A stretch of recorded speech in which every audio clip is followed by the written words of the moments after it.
Les épreuves sont nécessaires pour la croissance spirituelle de l'homme, un processus de l'aspirant sur le chemin. Heure de grandir intérieurement, le mythe d'Hercule aujourd'hui.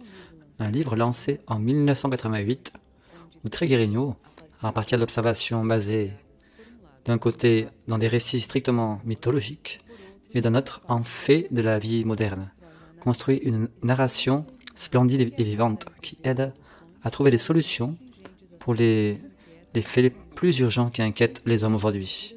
Entrez dans cette aventure d'Hercule avec l'éditeur Irdine, maintenant en livre audio sur sa chaîne YouTube. Avec ce livre audio, Irdine commence le lancement de ses livres audio. Il promeut ainsi un plus grand accès et inclusion aux œuvres de l'éditeur.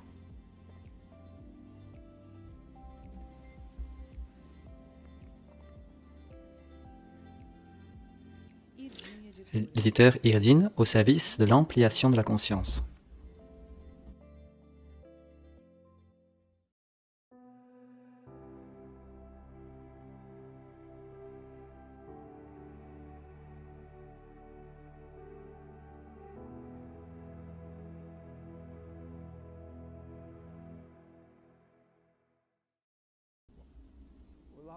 Voilà, bon après-midi à tous. Nous sommes ici en marche du lac de Dornes, au Portugal, un lieu emblématique, spirituellement parlant, avec beaucoup d'histoires, beaucoup de registres positifs de la trajectoire de la hiérarchie auprès de l'humanité. Nous partagerons aussi ces vibrations. Cette conférence est du 2 août, nous sommes proches du 8 août, qui est le commencement de ce cycle du développement des nouvelles semences, un cycle assez important. Aujourd'hui, nous allons travailler avec quelques questions qui sont arrivées ici, qui peuvent nous aider à amplifier toute notre perspective du chemin, le moment où nous sommes, vers où nous allons, avoir un peu plus de clarté pour collaborer dans l'éveil de notre conscience. Pour aider, nous avons quelques questions et quelques rêves aussi. Une personne a eu un rêve très important dans la vie symbolique. Quand quelques images se présentent à nous, avec quelques petits détails éventuellement non distincts, ils imprègnent le même sens, non, comme ce cas aujourd'hui. La personne a rêvé qu'elle était devant un lit. Un lit était fait, impeccable, parfaitement, avec une couverture blanche, un tissu blanc, qui couvrait tout le lit. Le traversin, tout cela était très harmonieux. C'était un lit de couple. Quand elle a vu cette image, elle a senti quelque chose à l'intérieur d'elle s'accommoder, non? Et elle demande si cela a un sens. Bien, dans la vie symbolique, quand nous rêvons d'un lit, spécialement un lit de couple, parfaitement organisé, harmonieuse, avec une couverture blanche, cela pourrait dire que notre karma en relation à l'énergie sexuelle est relativement équilibré.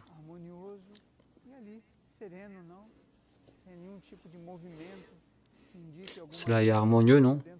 Sans aucun mouvement qui activerait cela dans nous. C'est un bon symbole pour la personne qui éventuellement a besoin de cette compréhension pour donner un pas, non, au-delà, dans son union intérieure. Et une personne demande comment ne pas nous tromper dans la recherche spirituelle dans un temps où il existe tant de mélanges, tant de choses offertes pour l'humanité. Comment nous cherchons correctement? Nous devons diriger notre énergie, notre intention pour un lieu, avoir une certaine clarté de ce que nous cherchons. Quand nous avons une clarté de ce que nous cherchons, graduellement, ce que nous cherchons, va nous aider graduellement à faire cette approximation et à comprendre ce que nous rencontrons. Parce que si nous ne savons pas ce que nous cherchons, nous n'allons pas comprendre ce que nous allons rencontrer. C'est très important cela.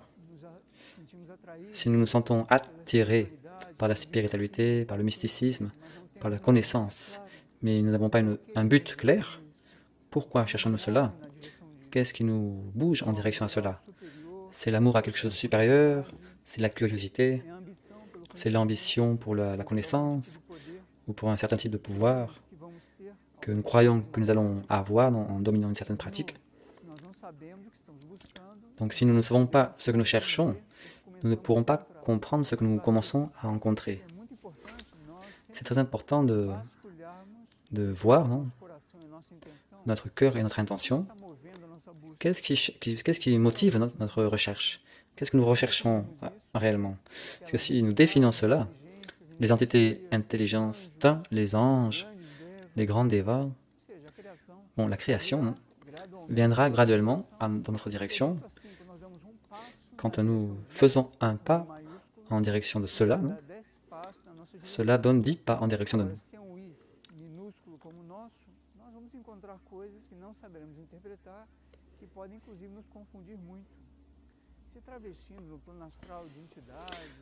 Si nous nous trompons avec le plan astral, des indications astrales, des hiérarchies,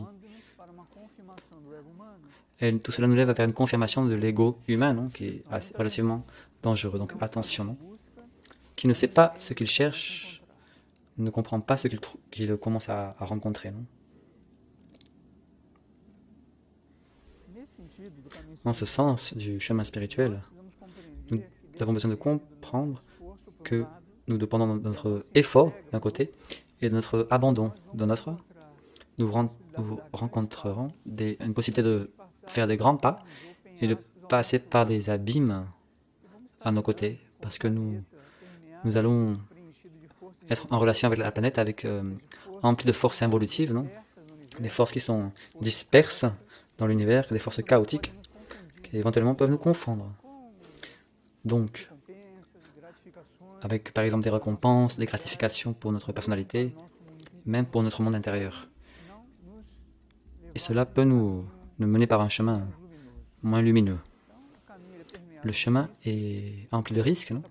C'est pour ça que cette prudence, cette clarté de ce que nous cherchons peut nous placer cycliquement en relation à notre karma, non? Devant de grands pas, de grandes opportunités et aussi de nombreux risques. Les risques de nous confondre, des risques de perdre la proportion de ce que nous sommes devant tout cela, les risques de ne pas comprendre notre humble et précis lieu et proportion devant l'univers. Si nous cheminons avec humilité, avec simplicité, avec gratitude, toujours cela, avec un C majuscule, non, ce que nous cherchons, va nous illuminer notre prochain pas, et nous sentirons paradoxalement, non, une nécessité de nous abandonner à l'inconnu avec une sécurité intérieure. Nous serons très protégés dans cette trajectoire. C'est un détail important. Non? Les grands pas que nous pouvons donner cycliquement, si notre karma le permet, et d'un autre côté, les grands risques que cela porte, parce que nos véhicules, non, comme nous avons déjà étudié, ont besoin d'un temps pour s'adapter à cette vibration plus élevée que nous allons contacter. Donc, cette pulsation des mondes intérieurs, elle nous connaît. La vie supérieure nous connaît profondément. Ne nous trompons pas. Nous ne sommes pas au contrôle de cela. Donc, commençons à faire cette offre, cette syntonie, et la vibration de tout cela va nous placer dans une pulsation, un rythme. Nous allons sentir une sécurité intérieure, même si nous ne voyons rien, nous ne comprenons pas beaucoup, mais nous savons intérieurement que nous sommes sur le chemin correct. Donc, qu'est-ce que nous puissions diriger notre boussole vers le nord correct, vers des hiérarchies spirituelles correctement polarisées avec la lumière. Une personne demande, qu'est-ce que la comparaison dans le chemin spirituel? La comparaison, elle est dans la hiérarchie de la distraction, la curiosité, la recherche de pouvoir. Parce que si nous sommes concentrés dans ce qui est notre chemin, quel est mon prochain pas? Qu'est-ce que je dois me dédier plus pour me transformer en ce moment? Qu'est-ce que je dois abandonner parce que cela ne me correspond pas directement d'agir sur une situation? Cette chimie a engendré une humilité qui nous prévient de cette situation plus périphérique, qui a commencé à prêter attention au chemin des autres et perdre la concentration sur mon propre chemin. Et je commence à comparer une tentative inconsciente de sous-estimer le chemin de l'autre. La comparaison, c'est une chose très dangereuse, non? Parce qu'elle nous mène vers le chemin de l'ingratitude. Au lieu de voir la lumière et l'amour et l'expression évolutive que je vois émerger en chacun, non? Si je suis dans une attitude de comprendre que l'univers est omniprésent, il est en tous et en tout, la comparaison, quelque chose qui n'a aucun sens. Je peux avoir un paramètre, oui, de hiérarchie, d'être plus élevé que moi, qui ont laissé une référence. Mais une chose, c'est d'avoir une référence, et autre chose, c'est me comparer avec cette référence. C'est important de vigiler, de veiller quand émerge en nous une comparaison, parce que cela nous mène inévitablement ou à l'envie, ou à la critique, au zèle, non?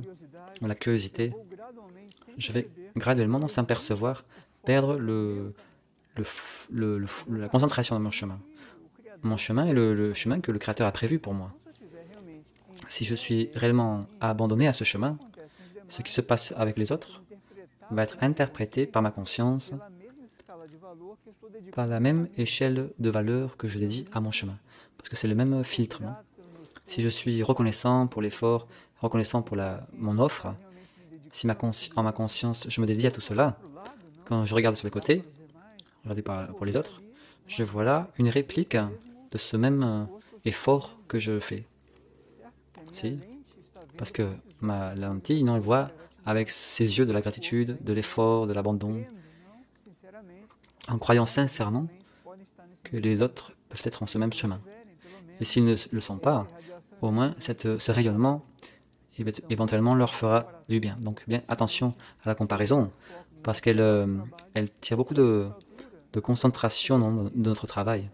Et on peut être pris par cela et on peut perdre la clarté sur notre propre processus. La comparaison entre l'enchaînement spirituel est bien dangereux. Bien. Une personne a vu la vidéo sur la langue irdine et elle demande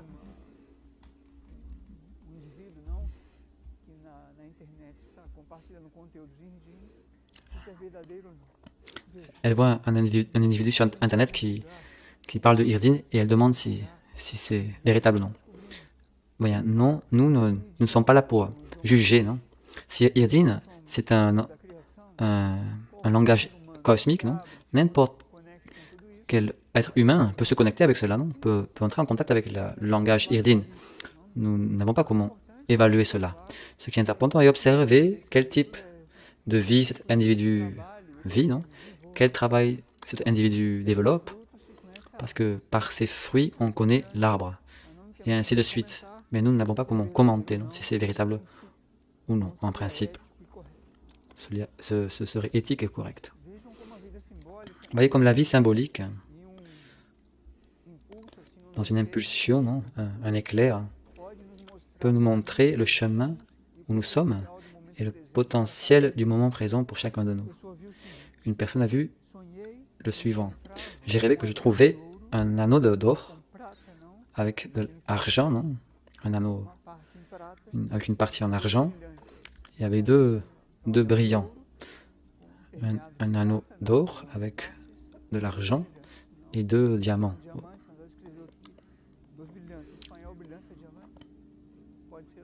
Comme aux pierres précieuses, non? Quelque chose de précieux, non? Cela a peut-être duré 1 seconde, non? Et comme cela est important pour cet individu. Un anneau d'or, il peut signifier le brillant du monde intérieur qui s'offre pour la conscience extérieure, hein, pour la personnalité qui voit l'anneau. Elle a vu l'anneau, non, qui n'était pas mis, non, elle a trouvé l'anneau. Pour voir le timing du symbole, l'étape.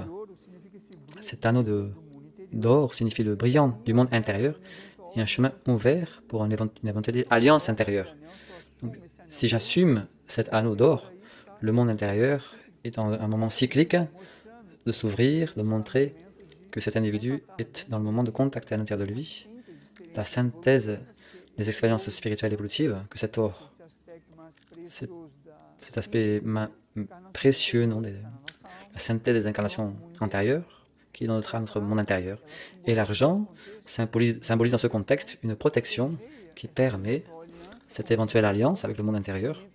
C'est un moment cyclique favorable pour cette union intérieure. Et les pierres précieuses, non, les diamants, peuvent signifier que vous avez deux vertus dans votre monde intérieur qui sont disponibles, ce qui sort, ce qui brille, non, dans votre monde intérieur, pour que éventuellement vous puissiez vivre ces vertus, ces dons, et les placer à disposition du contexte dans lequel vous vivez et vous agissez. Vous avez donc une alliance intérieure disponible à travers l'or, une protection disponible dans cette phase de votre trajectoire évolutive, et vous avez des vertus disponibles pour décider, non, si vous allez mettre l'anneau dans le doigt, non, pour vivre cet état de communion. Cela peut être une seconde, non? Nous passons 24 heures par jour. Notre monde intérieur nous envoie un symbole, non, conscient ou inconscient. Est-ce que nous percevons cela, non? Très important ce rêve. Je voulais remercier la personne qui l'a envoyé, non? Très bien pour nous tous. Bien. Un symbole très important pour la communauté de Figueira, pour le centre spirituel de Figueira, qui, comme une matrice, comme une réplique, peut être appliquée dans de nombreuses situations où le processus évolutif gagne consistance au cours de nombreuses années, non, va générer un registre. Une personne a rêvé, non, qu'elle arrivait à la communauté de Figueira, qui est cette œuvre que vous tous vous connaissez, non, cette œuvre fondée par Trigueirinho, il y a presque 40 ans, non. Et elle, la communauté était construite en 3 niveaux. Les 2 premiers niveaux étaient complètement blancs, et le dernier niveau, ce que nous vivons en ce moment, non, le moment de l'œuvre, non, qui serait ce troisième niveau spirituel et supérieur, était encore en construction, non, avec de nombreux mouvements encore en ce sens. À une certaine hauteur, une personne qui était là dans ce troisième niveau a montré à cette personne un fruit d'un arbre, et ce fruit avait une peau, il avait de nombreuses peaux, non, l'une sur l'autre. Et quand elle goûtait ce fruit, non, il avait un goût de peau, non, un peu comme une mandarine. Et cette personne disait, oh, ce fruit n'est pas bon. Un jeune est apparu et il a dit, ici, ce fruit est très bon. Le mien ici est le même, du même arbre, est très bon. Et la personne a entendu ensuite, qui était une synthèse d'une instruction pour nous tous, très importante, qui dit ainsi. L'arbre est saint, comme un symbole de l'œuvre de Figueira. L'arbre est saint.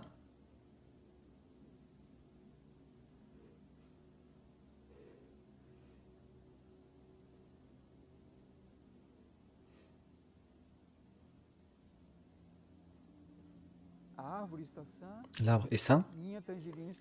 Ma clémentine est bonne. Et en ce moment, elle a vu l'image d'un arbre où chaque personne qui va cueillir le fruit de cet arbre, cette branche de cet arbre, elle voit que la branche où l'on cueille le fruit, elle était enregistrée au cours de ces 40 années, la mémoire du fruit antérieur cueilli. Et ainsi, chacun qui a cueilli le fruit, il laissait son registre de son expérience, et le prochain qui viendrait cueillir un autre fruit de la même branche, le fruit était ou détérioré, ou avec plus de saveur, non? Voyez-vous l'image? Pensons. Si une œuvre comme celle-ci, non, ou comme tant d'autres œuvres aussi qui existent dans le monde, elles sont soutenues et maintenues par un miracle, hein, ou par un facteur extérieur. Ce rêve, très important pour nous, dit que cela dépend de notre attitude en cueillant ce fruit, de ce que nous laissons dans cette branche, et si le fruit va être encore plus bon, plus nutritif pour celui qui va cueillir ensuite, ou sinon si nous critiquons ou créons un certain antagonisme, cela va détériorer l'arbre, la branche et le fruit va être plein de peau et un peu déformé dans sa matrice. N'est-ce pas un symbole important pour l'œuvre et pour nous tous qui avons cet amour pour Figueira ou un amour pour n'importe quelle autre œuvre spirituelle, sachons que c'est comment nous cueillons ce fruit est imprégné notre attitude devant cela qui va imprégner le prochain fruit. Donc si c'est la gratitude, la profonde gratitude que nous avons d'avoir été éveillés, aidés, pardonnés, avoir une opportunité évolutive, cela génère un fruit savoureux pour celui qui viendra ensuite, ceux qui sont derrière nous, qui viendront ensuite, qui viennent dans tous les travaux spirituels authentiques.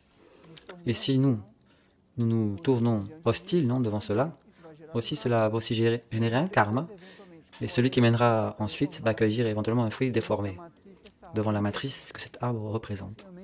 Réellement un rêve très important.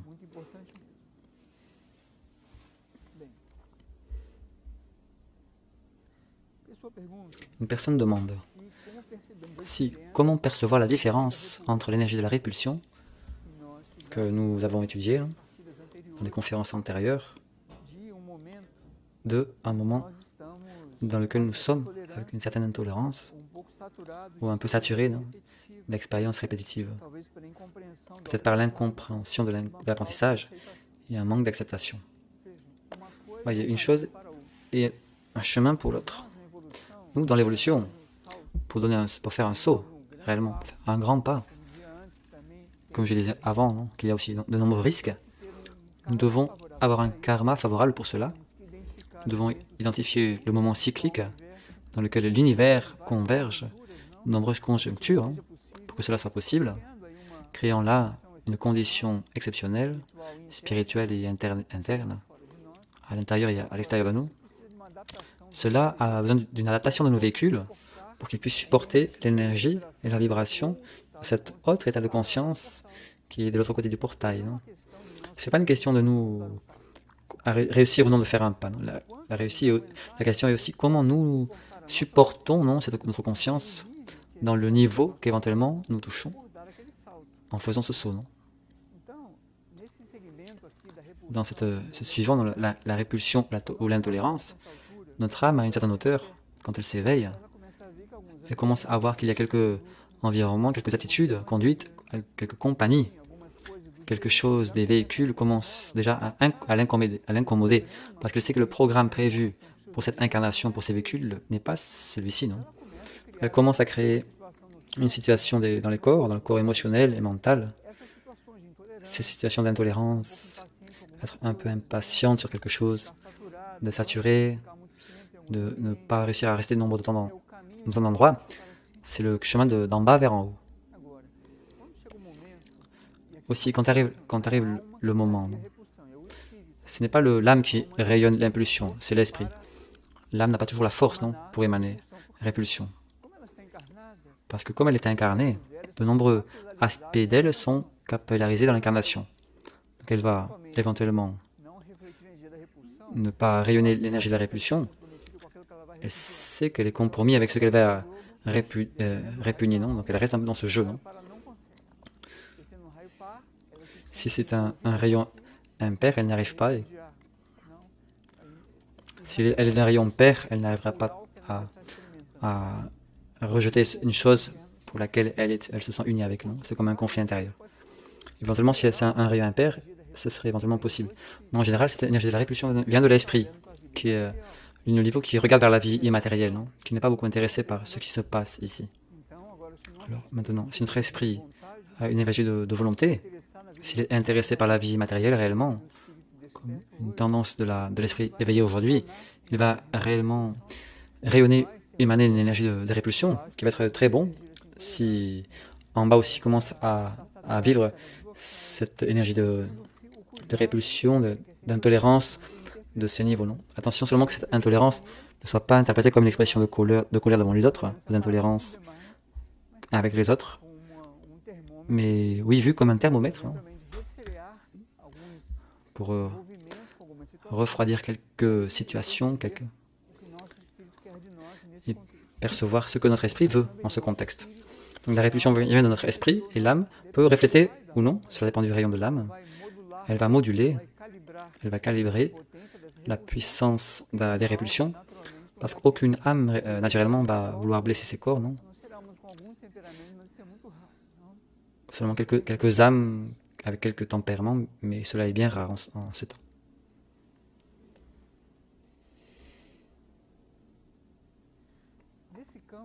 Dans ce champ de l'âme,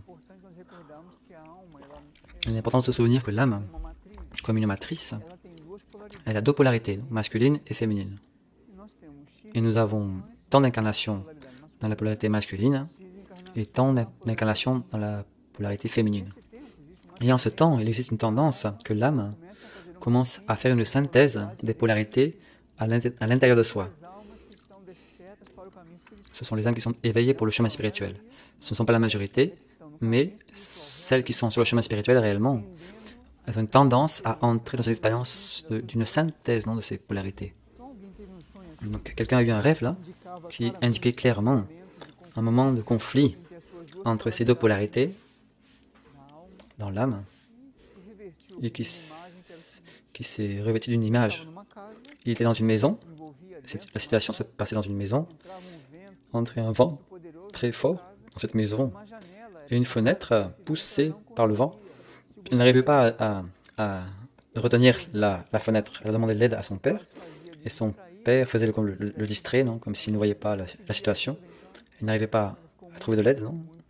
Elle se trouvait un peu ennuyée par cette situation. Hein. Elle a vu qu'il y avait un groupe d'êtres en dehors de la maison qui l'appelait pour qu'elle sorte de la maison. Et dehors, elle soit dans une autre condition. Elle est sortie de cette maison. Elle est arrivée dehors. Elle avait un groupe de personnes. Elle a senti un environnement plus harmonieux, plus groupal. Et elle a commencé à voir dans cet environnement externe sa mère qui s'organisait pour un cycle de voyage. Il lui présentait un chronogramme. Elle percevait dans cela un symbole, spécialement quand elle a entendu d'une des personnes de ce groupe. Ce lugar est un peu hostile, mais cette maison est appelée la maison de la douceur.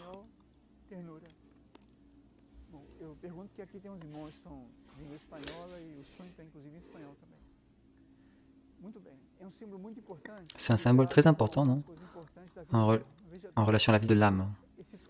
Ce père distrait, non, et cette mère aussi occupée par le voyage, peuvent être ces aspects masculins et féminins de l'âme, un peu non bien concentrés dans ce lieu, de douceur que cette maison représente. Donc, ce rêve porte pour la personne une suggestion qu'elle trouve à l'intérieur d'elle, de son monde intérieur, un lieu de tendresse. C'est le lieu où les deux polarités de l'âme peuvent éventuellement entrer dans un point en commun, une certaine harmonie, et non se voir distrait ou affecté par une hostilité. C'est un rêve symbolique, un peu hermétique, non? Mais la clé du rêve est la maison, qui est le lieu de la tendresse.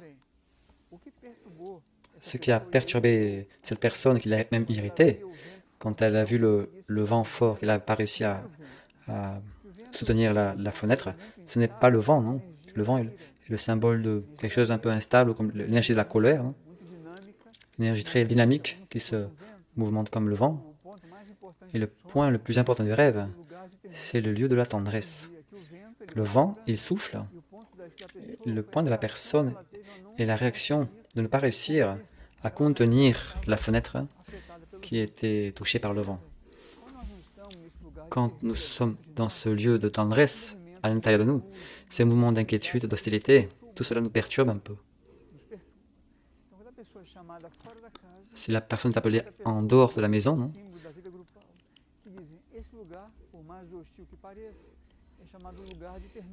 Une personne qui symbolise la vie groupale disait « Cette maison représente le lieu de la tendresse. » Quand on vit cette agitation, cette énergie qui agite un peu notre intérieur, nous cherchons ce lieu de la tendresse à l'intérieur de nous. Et éventuellement, il est là, disponible. Ne luttons pas avec la fenêtre, Parce qu'il paraît que notre père et notre mère sont distraits, ne vont pas nous aider, non? Mais le lieu de tendresse peut être une invitation pour trouver à l'intérieur de nous ce lieu d'harmonie. Bien. Deu pouco de marola, não de onda, vocês estão ouvindo, né? Mas parece que compõe pouco esse contexto, não? Falávamos do vento, de repente a marola faz parte dessa agitação também, mas não deixa de trazer uma harmonia. Bom, a pessoa pergunta Une personne demande se os símbolos, não? si le symbole Símbolos ensinados no livro enseigné dans le livre Mistitlan, un monde qui s'éveille de Triguerillo, base do mundo les bases du monde ardent, aussi un livre de Triguerillo, existiria alguma s'il recomendação existe no trabalho com esses une recommandation de ce travail avec ces symboles, s'ils sont actuels. todo o trabalho Vas-y. indicado Tout travaux indiqués par la hiérarchie est toujours actuel. Il va toujours avoir quelqu'un qui a besoin de lui. L'humanité est très hétérogène. N'importe quelle tâche de la hiérarchie peut être appliquée si cela est convenant, non, et adapté à notre moment. Que nous puissions vivre cet exercice en relation avec notre moment actuel. L'exercice du livre de Mistitlan, il propose un travail avec les couleurs et avec quelques formes. Et dans base du monde ardent, ce sont des formes accompagnées par de nombreuses expériences intérieures du propre auteur et de quelques affirmations évolutives devant le monde actuel et de l'humanité. Donc vous devez voir, non, quel est l'exercice qui s'adapte le mieux à son moment. Le plus important de n'importe quel exercice, c'est de ne pas créer une expectative devant lui. Un exercice, c'est la création d'une condition, avec la collaboration, le recours d'une forme géométrique, ou de couleurs, ou d'une affirmation évolutive. Et à travers cette concentration, cela va aligner, va discipliner vos corps pour percevoir ce qui était déjà présent. Et cela est très important de ne pas nous tromper. Non? La lumière, elle est omniprésente. Le bien est omniprésent. Ce que nous faisons est changer notre condition, éventuellement prendre conscience de ce qui était déjà là. Nous ne créons pas une condition qui est omniprésente. C'est nous qui changeons notre condition et nous commençons à percevoir les nuances, les matices de ce qui était déjà présent. Ça, c'est très important, cette humilité dans le chemin, pour ne pas nous tromper. Sinon, on va par le chemin de la magie. Si je fais cela, il se passe cela. Ce n'est pas bien ainsi. Cela peut être ainsi jusqu'à un certain point. Mais dans la vie immatérielle, dans la vie symbolique, les symboles sont comme des portes pour nous contacter une réalité qui était déjà là, vêlée par un sous-niveau, une sous-dimension, et qui là se dévoile pour nous, si réellement cela correspond à notre moment. Cela étant vrai que si 2 ou 3 ou 5 personnes font le même exercice que le livre raconte, non, chacun va avoir une expérience distincte. Si c'était une technique comme prendre une clé et ouvrir une porte, toutes les clés ouvrent la même porte. Ce n'est pas bien ainsi, non. Le travail avec la vie spirituelle, l'exercice spirituel doit être fait avec beaucoup et très individuel et pour chacun différent. Non? Donc vous pouvez voir, donc pratiquer, voyez le résultat en vous. Harmonie, aspiration, pacification des corps, quiétude, une nécessité de se vider intérieurement. Ça, c'est le chemin de la lumière. Si cela crée une perturbation, cela peut dire que vous forcez une situation, non, à travers l'exercice pour avoir un certain résultat. Non? Donc attention à cela. Une personne demande comment pouvons-nous développer et grandir dans le discernement intérieur. On a beaucoup parlé de discernement, qui est un état de notre corps mental, notre monde intérieur, qui est essentiel en ce temps. Parce que sans discernement, on peut prendre de nombreuses projections du plan astral, même du plan mental, comme des réalités intérieures supérieures, et on peut se confondre un peu. Le discernement est très important. Vous voyez. Pour nous, travailler le discernement dans de nombreux niveaux de notre trajectoire. Cela dépend du niveau où nous sommes. Un travail avec le discernement va correspondre au niveau, non?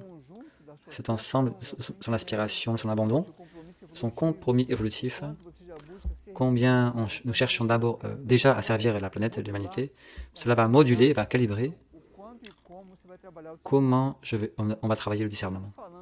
Si nous parlons d'une étape plus mature, plus avancée, on peut seulement entrer dans ce chemin plus mature, de discernement, quand on commence à accepter qu'on a besoin de desconfier de notre propre perspective.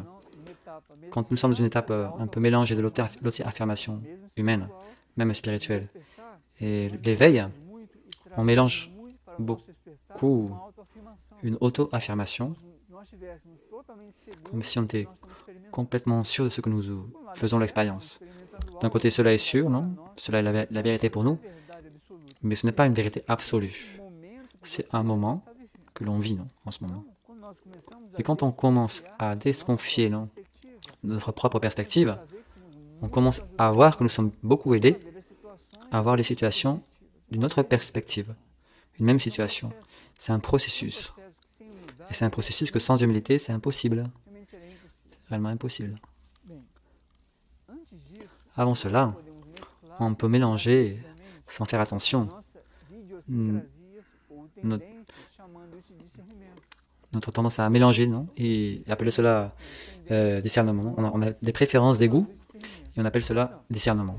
Non, le discernement, c'est une énergie très neutre qui vient d'un lieu de notre conscience, un lieu qui voit les choses de notre région et éventuellement illumine ce scénario que l'on doit vivre dans le processus de discernement et qui nous montre, qui nous alerte qu'éventuellement la tendance humaine que nous avions, ou la préférence, non, humaine et personnelle, non, dans ce contexte qui ne sert pas, non.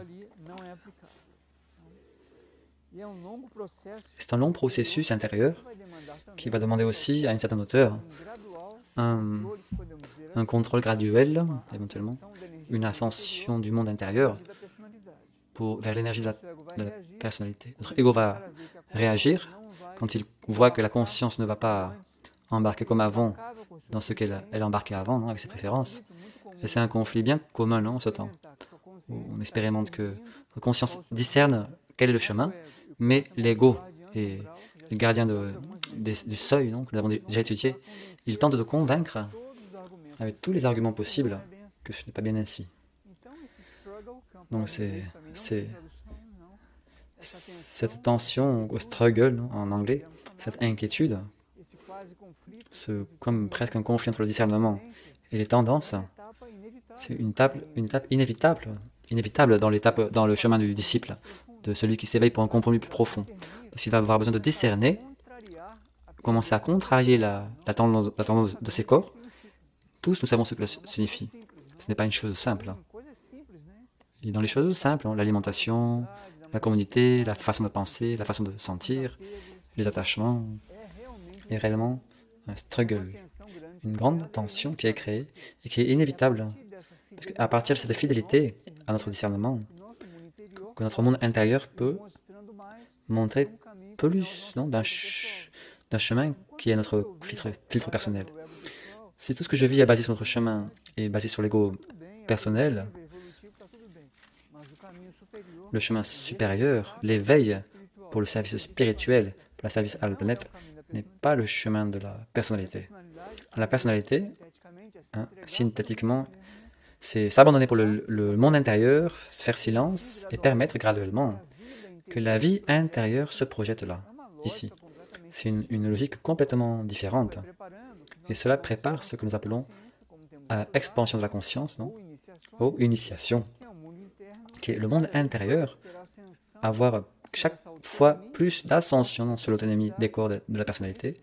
Et avec cela, nous gagnons un peu plus de maturité spirituelle dans la proportion que nous arrivons à éduquer, à discipliner et contrarier éventuellement les mouvements de notre ego, de nos corps, que nous pouvons recevoir le rayonnement de ces réalités spirituelles sans qu'elles soient utilisées ou manipulées pour notre propre bénéfice. Parce que si je me syntonise avec l'énergie des miroirs de Dornes, par exemple, et cela arrive dans le lieu de la conscience qui va être manipulé par l'ego, c'est clair où cela va arriver, non? Ce n'est pas pour cela que j'ai pris contact avec cela. Ce n'est pas pour distorsionner le rayonnement de cette énergie que j'ai pris contact que cette irradiation a été portée à mon monde intérieur. Nous devons apprendre à discerner, parce que le discernement est une énergie très neutre, qu'au-delà de causer en nous une blessure, elle va nous aider à renoncer, qui est le chemin pour la résignation. Cela va fortifier ma fidélité sur le chemin que j'ai choisi. Le discernement est une énergie très nécessaire réellement dans ces temps que nous vivons. Et maintenant, cela viendra après avoir pu vivre quelques épreuves de notre personnalité, comme nous avons été tentés de suivre un vice ou une habitude, non? Et quelque chose en nous a émergé, notre monde intérieur, qui a dit est-ce que j'ai vraiment besoin de cela? Est-ce que j'ai réellement besoin de cela? Observez dans la vie de vous, dans votre vie, si vous avez déjà vu cela. Quand commence à se passer cela, c'est quand le monde intérieur a besoin de vivre le discernement. Il veut amplier la puissance de la vie intérieure, les rayonnements qu'il reçoit, aussi pour les véhicules, pour aider à équilibrer toute cette dissociation du monde. Donc, quand vient quelque chose, notre personnalité se voit devant une impulsion qui vient de notre monde intérieur, qui lui dit « Écoute, vous avez réellement besoin de cela? Est-ce que tu vas insister avec cela? Tu vas vivre cela ?» Si la conscience perçoit bien cela, non? Quand cela commence à se passer, l'individu va desconfier, non? Va s'abandonner à cette voix qui est la voix intérieure, comme Blavatsky disait, non, la voix du silence, commence à émerger intérieurement et commence à nous guider. C'est une logique complètement différente de la logique des tendances, des préférences, des attachements, les expectatives.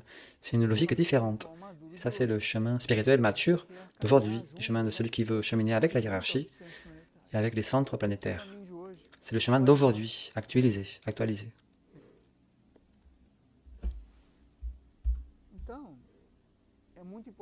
Il est très important de réunir les forces pour commencer à écouter cette voix qui commence à dire non, cela, non. Il est mieux de ne pas continuer par là, n'insiste pas avec cela, ne continue pas à penser ainsi. Le point est que ce mécanisme humain, il attend quasiment une vie propre, qu'il est difficile de rompre le cycle. Vient l'impulsion, le corps mental abrace déjà cela, séquestre quasiment le monde émotionnel, et mobilise un sentiment, projette cela éthériquement, cela entraîne un désir. Non? Quand on prend conscience de cela, on est déjà involvé avec cela qui, pour notre conscience, cela ne nous correspond pas. Non? Le développement et l'éveil du discernement en nous est réellement une chose très importante. Mais on a besoin de vraiment vouloir vivre cela.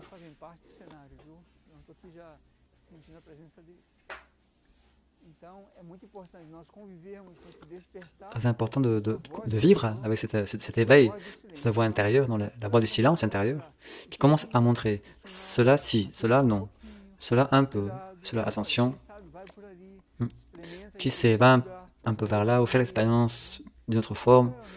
Ça, c'est notre monde intérieur qui veut prendre contrôle dans un bon sens de notre ego, de notre corps et de notre processus intérieur. C'est très important.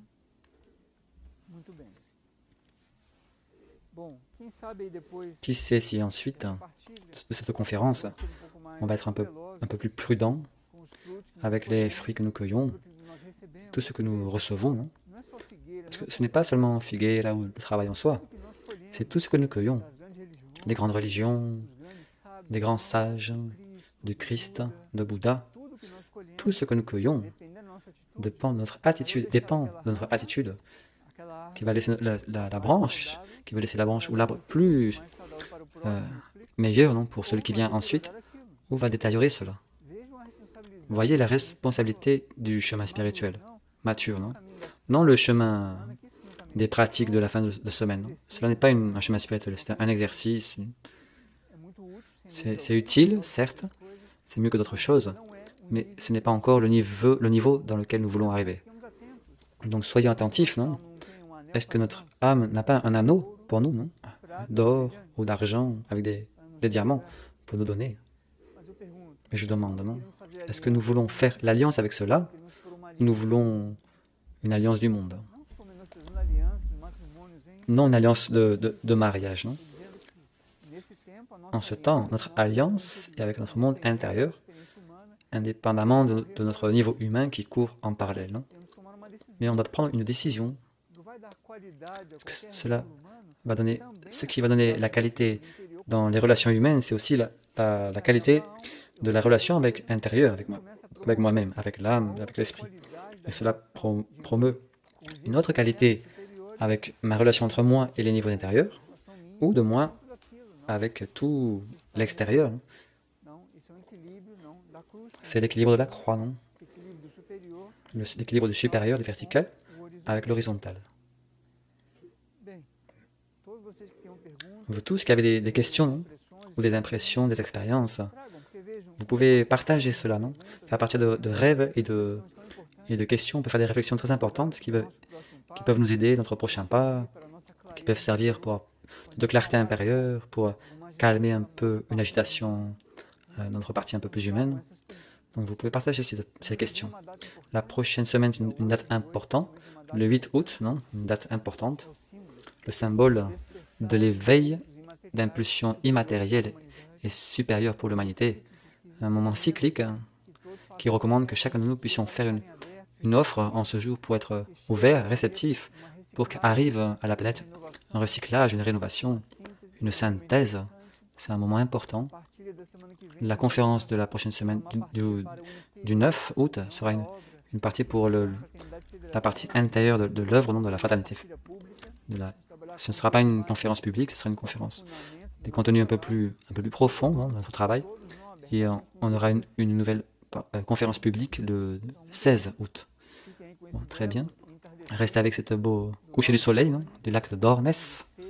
Il y a ici des miroirs, des bases immatérielles, une énergie de guérison, un véritable univers, non, qui est disponible dans la simplicité de cette forêt et de ce lac.